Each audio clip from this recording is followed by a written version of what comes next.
A very good evening to you and welcome to the Business Day. I'm Dwayne Burbick. Gasoline prices, well, they're going down again this week. And for a look at how much the prices will fall, we go to Dashan Hendricks at the Smart Board. Dashan?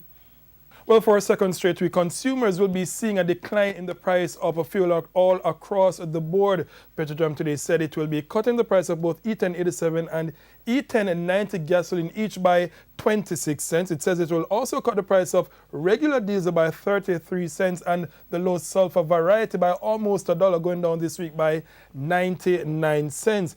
Kerosene is also falling close to $1.98 this week, but propane and butane cooking gas are both down this week by $1.36. It's now back to you.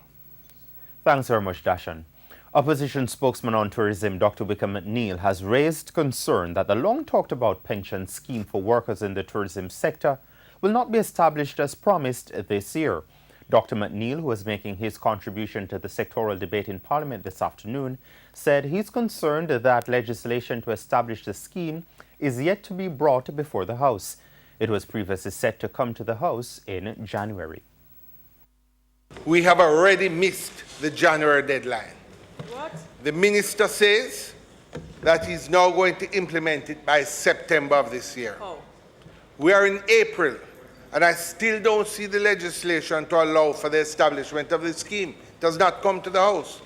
It has to be passed before the technical work can begin, which suggests to me that we are going to have further delays.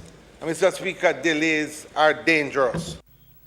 Dr. McNeil has also called for clarity to be given on whether or not a previous agreement for employers to contribute to the pension of their workers still stands. Facey Commodity has officially been announced as the exclusive local distributors for L'Oreal hair and skincare products in Jamaica. The company announced a partnership saying it is aimed at rapidly expanding its presence in Jamaica. I am very keen on not only developing this partnership, but I'm keen on developing young, beautiful people in Jamaica. There is no reason why we should not have L'Oreal partners in every nook and cranny of Jamaica. Where we are today, we're only in some stores, and we were looking really to expand across the islands.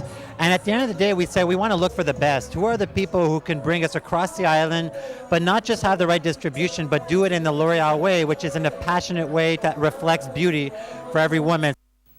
L'Oreal owns about 32 brands of hair and skincare products with sales of more than 20 billion euros last year. Speaking of euros, let's look at currency trading, which ended today with the US dollar selling for an even $129, down 15 cents. The Canadian dollar is selling for $98.30, up a whopping $2.27. The pound sterling, that goes for $164.03, while the euro goes for $140.98. And trading on the Jamaica Stock Exchange ended with the main JC Market Index down more than 930 points, while the Junior Market Index gained 43. The winners of the day included Cable and Wireless, General Accident, ISP Finance, Jetcon, the JMMB Group, Lasco Financial, the NCB Financial Group, and the Sagicor Group. On the losing end were 1834 Investments, Berger Paints, the Siboney Group, Jamaica Stock Exchange, Kingston Wharves, Panjam, the Scotia Group, and Supreme Ventures.